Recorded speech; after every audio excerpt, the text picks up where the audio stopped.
क्या आपने कभी सोचा है कि आपकी सोच ही आपके जीवन की सबसे बड़ी ताकत है? आज मैं आपको एक ऐसी कहानी सुनाऊंगा जो आपके दिल और दिमाग को झकझोर देगी।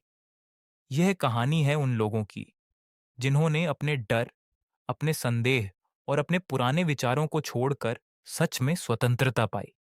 आप भी तैयार हो जाइए, क्योंकि आज हम सीखेंगे कैसे अपनी सोच को बदलकर अपने जीवन को बदल सकते हैं।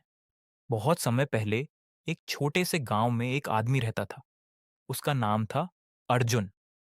अर्जुन हमेशा दूसरों की राय और समाज की मान्यताओं के पीछे चलता रहता था। वह सोचता, अगर मैं ऐसा नहीं करूंगा, लोग क्या कहेंगे? उसके दिल में एक सवाल हमेशा गूंजता, क्या मैं सच में खुद हूं या मैं सिर्फ वही बन रहा हूं जो दुनिया चाहती है? यही सवाल उसे बेचैन करता था, और यही बेचैनी उसे बदलने की दिशा में पहला कदम देने वाली थी। एक दिन अर्जुन गांव के बाहर बैठे हुए एक संत से मिला। संत ने उसे सिर्फ देखा और मुस्कुराते हुए कहा, तुम वही सोच रहे हो जो तुम्हें सिखाया गया है, पर क्या यह तुम्हारा सच है? अर्जुन चुप रहा। वह समझ नहीं पा रहा था कि यह सवाल इतना सरल और इतना गहरा कैसे हो सकता है। संत ने धीरे से कहा, सच्चाई खोजो और तुम पाओगे कि डर और संदेह केवल तुम्हारे विचारों का खेल है। और वहीं से अर्जुन का बदलाव शुरू हुआ। अर्जुन ने अपने अंदर झांकना शुरू किया।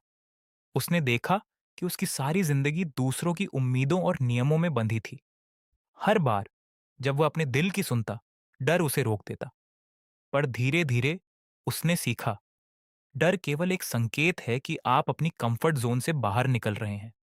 संदेह यह दिखाता है कि आप सोच रहे हैं, समझ रहे हैं और बदलना चाहते हैं।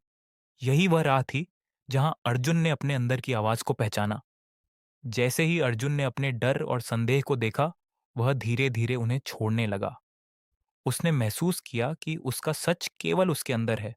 कोई और नहीं तय कर सकता कि वह कौन है। और एक दिन उसने पहली बार अपने मन की पूरी आजादी महसूस की। यही ओशो कहते हैं, सच्चा परिवर्तन तभी होता है जब आप अपने भीतर झांकते हैं और अपनी सोच को बदलते हैं। यही परिवर्तन अर्जुन की जिंदगी को नई दिशा देता है। तो दोस्तों, कहानी से हमें क्या सीख मिलती है? एक, अपने डर और संदेह का सामना करें। यही आपका पहला कदम है। दो, दूसरों की राय से प्रभावित ना हो। आपकी सोच ही आपकी ताकत है। तीन, अपने अंदर झांकें और खुद को जानें। यही आपकी असली स्वतंत्रता है।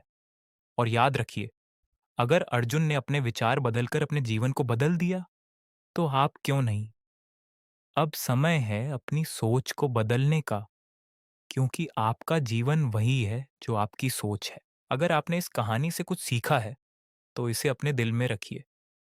आज आप सिर्फ कहानी सुन रहे हैं, लेकिन कल आप अपनी जिंदगी में इसे जी सकते हैं। याद रखिए, बदलाव सिर्फ एक सोच से शुरू होता है, और आज यही सोच आपके अंदर जाग गई है। धन्यवाद। और अगली कहानी में फिर मिलेंगे, जहां हम आपके मन को और भी खुला करेंगे।